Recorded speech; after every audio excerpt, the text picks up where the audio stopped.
Hi, everyone. Welcome to the Unstuck Pod. Really excited today to have Hugh O'Reilly here with me. And so wanted to introduce him and then pass it over to Hugh. Welcome. And then please, could you jump in and let everyone know about you, some of your background, your journey? Love to hear it. I look forward to it, Jamie. So, yeah, so let's start with what have you been doing? So you've done a lot of interesting things. You've worked in a lot of interesting places. Let's talk a little bit first about where you've been. So what kinds of things have you done in the past? And then where is it taking you more recently? And then what are you doing? Sure. Well, problem is when you get to be my age, Jamie, like I could use suck up all the rest of your time just talking to you about the past. But in any event, I started my career really in politics. After law school, I worked for Bob Ray.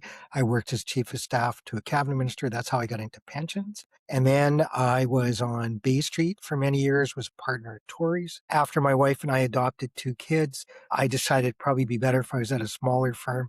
Nothing slowed down, but I went to a smaller labor side firm, started working with jointly governed pension funds. And probably the most prominent ones I worked with were the Hospital of Ontario Pension Plan, as well as OP Trust. That led me into becoming the president and CEO of OP Trust, which I did for a little over 4 years. Got to do a lot of things, learn a lot of things about running a pension investment fund, a lot of things about innovation in terms of within the organization and also the innovation economy. Because I have to do a shout out to this person. One of my friends from law days is a guy named Salil Munjal. He's one of the most creative and interesting venture capitalists in the country. He's now the managing partner of Yaletown Ventures. He got me tuned into the innovation investment world. I was part of the innovation roundtable for the TMX, which issued a report and pointed to the lack of capital in the growth equity area. After I left OP Trust, I spent some time pondering what the next chapter would be, but I got active in a couple of think tanks, CD Howe and Global Risk Institute. Stayed active in innovation by becoming the executive director of Innovate Cities, which was a smart building concept originally, became a data trust concept. And then I work with a number of organizations, charitable not-for-profits on their boards. I'm also on the board of a couple of startups, and I like to provide advice and mentorship to startup entrepreneurs, either Right. formally through the context of being on a board or just informally when you come across and you meet these amazing people who are active in that part of our economic ecosystem. And I just despair at the fact that not enough is being done to support these people. So was that for a nutshell? No, that was great. I loved it.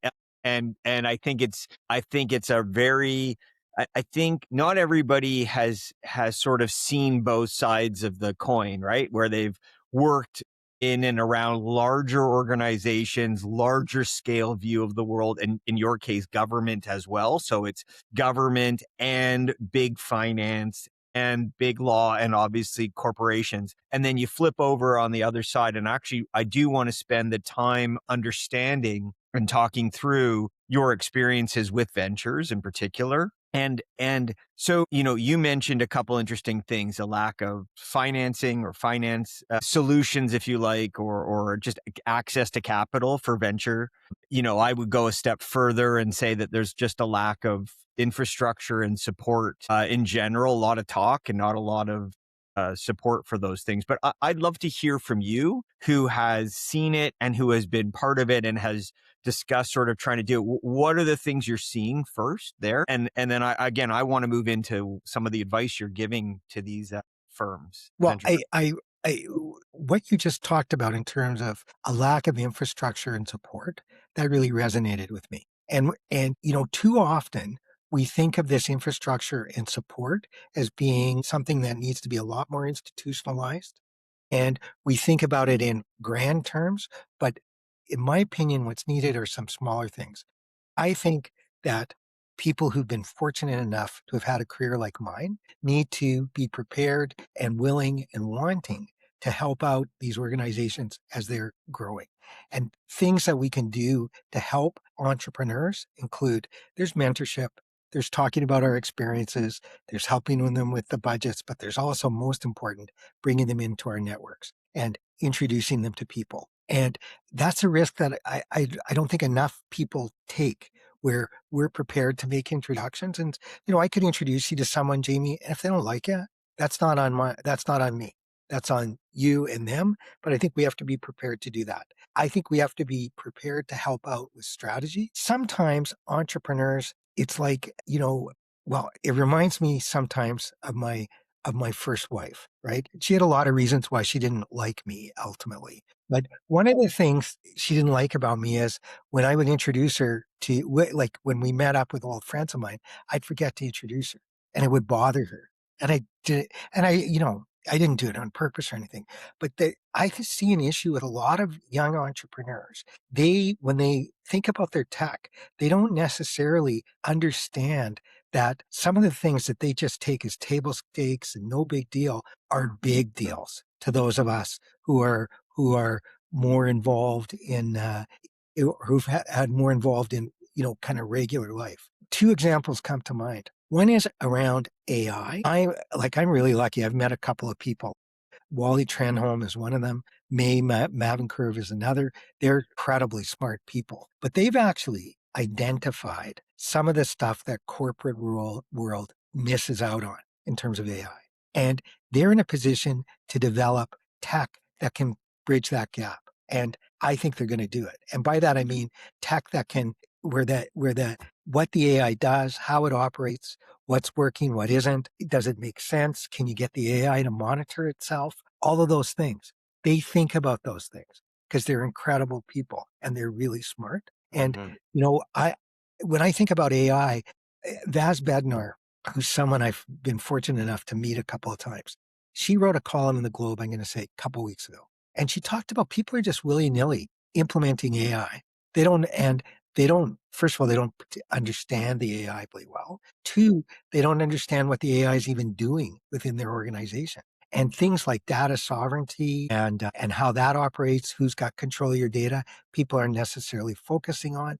So I see but these are the things that when I see these young entrepreneurs, they think about this stuff, but they don't necessarily call it out. And sometimes I'll call it out. And sometimes it's because I think I'm embarrassing them because I don't understand things as fully as I should. I think I told you this story, Jamie, the last time we chatted, where I was talking to Mai about a particular product she was working on. And I was saying, we should, I think the trick here is developing software for this. And she's like, I can get the AI to do that in 2 days. Yeah. Whereas 2 years ago, what I was saying was insightful. Who knows what's going to be insightful 2 weeks from now? In fairness, Hugh, I would like you to know that change that you just described is far less than 2 years old. So that is a very, very recent change to say those things. And I think a lot of companies are behind there. I wanted to so I think you're making some very interesting points. I wanted to talk first. So you talk about introductions, right? Or like networks, right? How do you get people in the networks? One of the things that I've always, in my experience that I've seen, is that larger organizations, the powers that be, if you like, say we want to help early stage companies, we want to help tech, and then it's only about strategy and advice and other things. And the only comment I would make there is, in a lot of cases, the folks that want to help have no idea what the world is that they're really walking into, right? 100%. Because an example that I would focus on is you'll have a young entrepreneur starting their business, and say it does three or four things, and say one or two of them generates revenue at the moment. But the other two things are the dream. And the other two things are the disruptor. The problem when you get people like me involved in the business, we want to bear down on where you're making money, right? Because what investors understand, I mean, investors, they're smart, they do their thing, but the thing they really do is count. They count how many customers and your revenues.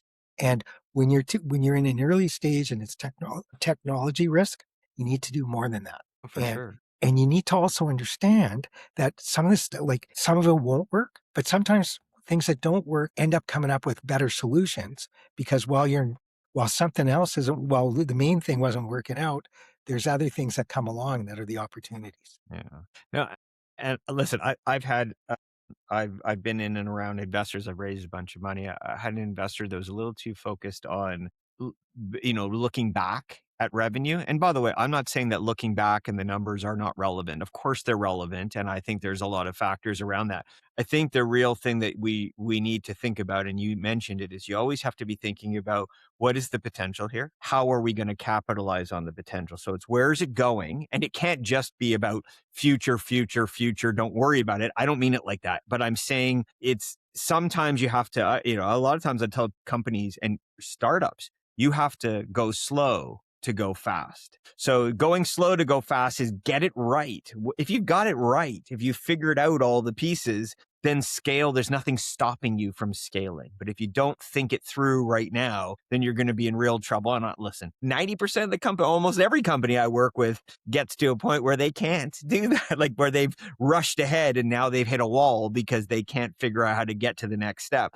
And so sometimes it's no one wants to hear we have to take a very minor step back, just think, redo it and move forward. But that's like these are mindset things. So here you have these opposing mindsets where you have a venture one, go, go, go, go, go, go, go, and bigger organizations that are like, well, where's the revenue? Where are you at right now? And so let me ask you a question. I want to understand for how do you bridge those things, right? One, and if you're bridging them and you say it's about networks and it's about helping them grow, like how do you prove to companies, I guess, except on a one-to-one basis, that you're going to go and deliver those things? I think it's hard. I think that's why there's a place for, I think a place where venture fund capitalists could perhaps, and this is just coming to mind as we're chatting, Jamie, could perhaps do more or do better is to understand that they need to be an active bridge between the new economy and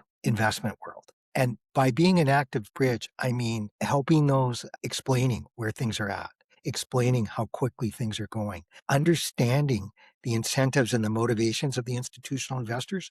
The problem, one of the big problems you have when you're an institutional investor is once you're managing a big chunk of money, you need to invest a big chunk of money in order to keep the machine going. And I think institutional investors need to either come together and develop cooperative models where they invest as a co-op, so they contribute 10 or 20 million, whatever it is, and then they have some capital and they can invest into the new economy. I think that the new economy could help institutional investors understand where they're maybe at risk, or where traditional businesses that they're active in are going to get disrupted. Look at the SaaS model. This model may already be dead. Now, Sure. even if it is, and then the other thing I hasten to point out, even if it is dead, Warren Buffett started his business by, I think the description he used to the businesses he bought, there was the last puff of the cigar where you can make money. So there's lots of last puffs of cigar Yeah. that are out there.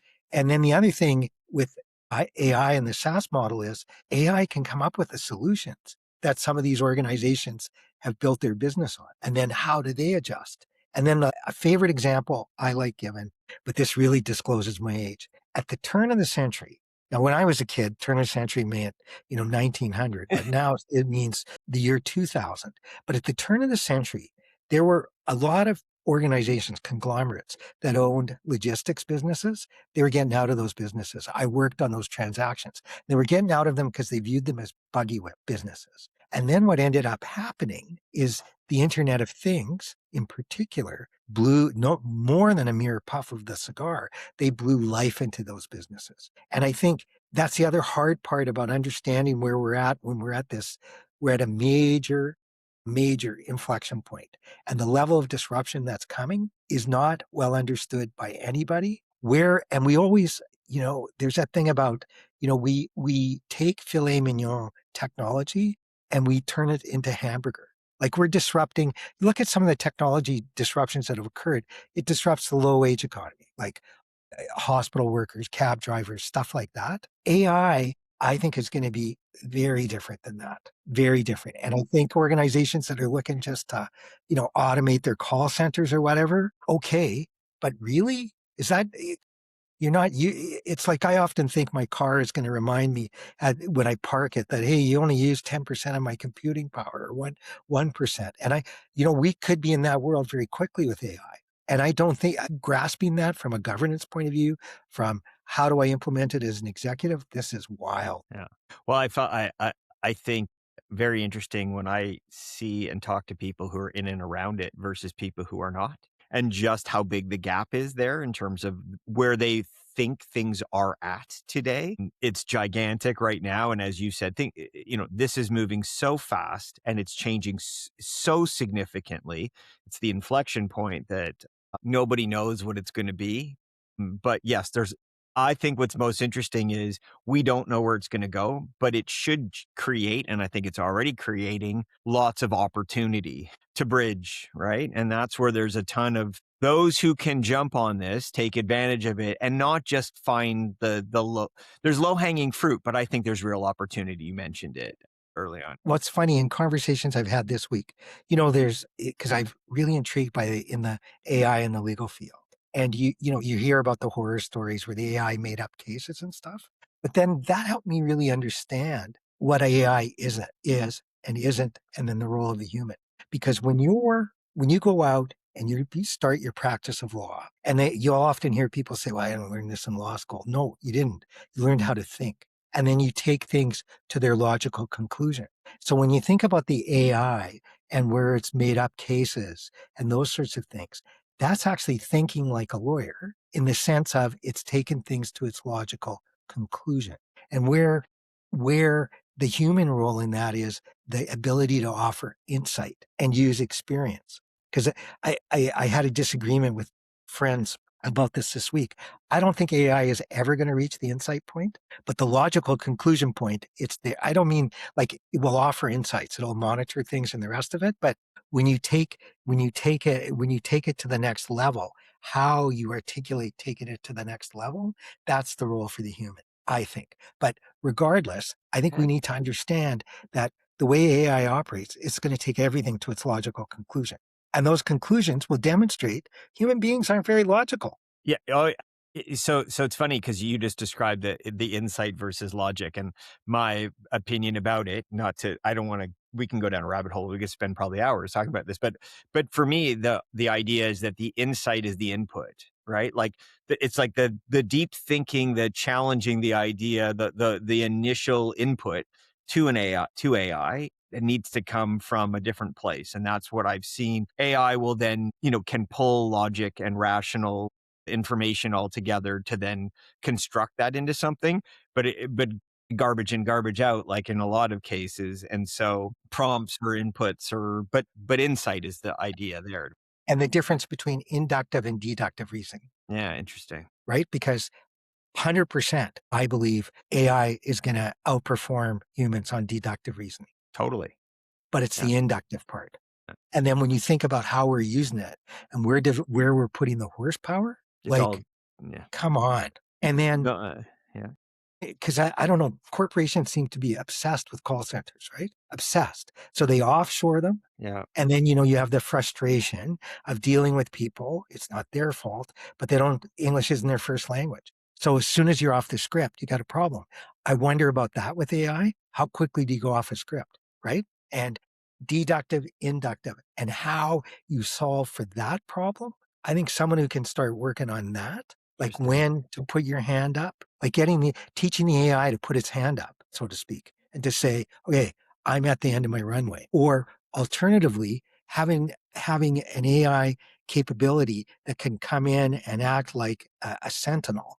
I watched too many of those Matrix and Terminator movies, but it would act like a sentinel and it would say to the person up the chain, "Did you know? Did you know AI is like, Well, I you know, think you're going to see. I think you're starting to see with agents and other things. You're starting to see at least capability that says, "Hey, your job is to go and do these things." So it's as opposed to just input output information. Yeah, so it's moving there. But if you look at the percentage of companies, especially like that are adopting AI in an agent way at this point, it's low. It's really, really low. I mean, we talk about it like it's everywhere, but we're barely scratched the surface and, at this point. and I'm not meaning to offend anyone or any Do it, organization, do it, do it, Hugh. there's no way that most organizations understand the capabilities, limits, and potential of those things. It's just not how corporate land operates. Sometimes it does,